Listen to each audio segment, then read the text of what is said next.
Starting with the first card today, Ice Golem got an entire video on him just for how OP he used to be. He's annoying for any unit that isn't a building targeter. He can kite any unit you play onto your opponent's side, giving your opponent free damage output from their towers. He gets decent trade against melee units, but can also be used against larger pushes to help kill off support. He only costs you 2 elixir to play, but has immense health for that cost. His health per elixir ratio is beaten only by Giant and Golem, the 2 beatdown leaders. This gives him offensive play too, because he can tank for your attacking units so well using this large health pool. Paired with a Zap or Snowball, he can take out units up to Minion Horde for positive trades also. The range of units he counters is insane, so facing him without building targeters can be hella annoying.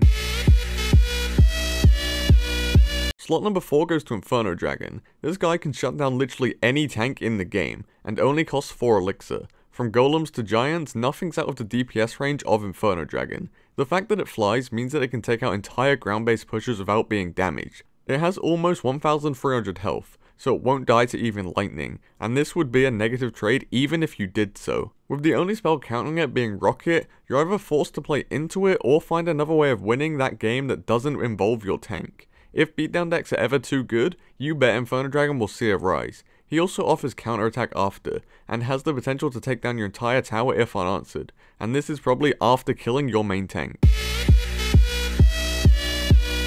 Third on my list is Zapsters. This card isn't necessarily overpowered, but hella they annoying.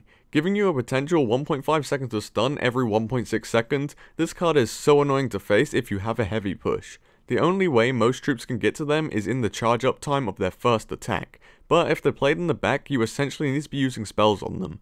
This leads to them being in spell bait, which is very annoying in itself. Alone they can counter most tanks. They also deal with melee units, swarms, and range units, making them ultra versatile. Their stun renders cards like Inferno Dragon useless, and all for just 4 elixir.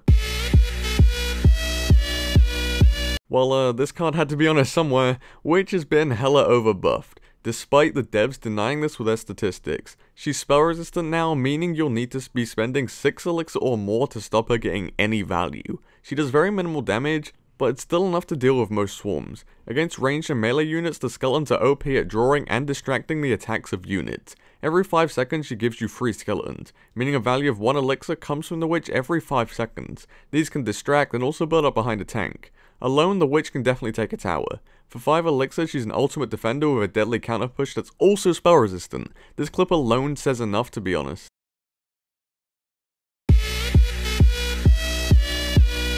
And our top card today probably takes its spot because of my personal vendetta against him, Minion Horde. 6 minions are hella hard to clear off the board in general if you're not running arrows. If you're running fireballs, sure it will kill them, but your opponent will most likely be baiting anyway. With Zap, it's a very common synergy to see Miner and Minion Horde to take your entire tower. Most of the examples I want to show can't be done with my editing, but essentially you need very specific counters or you just sort of lose. They either get infinite value on defense or just die instantly, depending on whether your opponent has a hard counter or not. Such high risk, high reward cards depend on your deck list before the game, and not entirely on how skillfully you can defend these cards. So yeah, those are my top 5 annoying cards in Royale right now. Honorable mentions to 3 Musketeers, Rascals, Elixir Collector, Tornado, and Flying Machine. But which would make your top 5? Let me know below. Talking of comments though, here's today's featured. So my last video was an update of my channel in general, in which I said the future may hold games other than CR. David Lee and a few others asked which game I'd possibly switch to, which I have no idea yet. When the time comes, I'll make a video saying about experimenting with different content styles, and we'll see which the majority of you will enjoy. Whatever happens, I appreciate whoever stays for whatever we're doing here. I'm gonna leave you with this game of all 5 annoying cards in one deck, and apart from that, peace.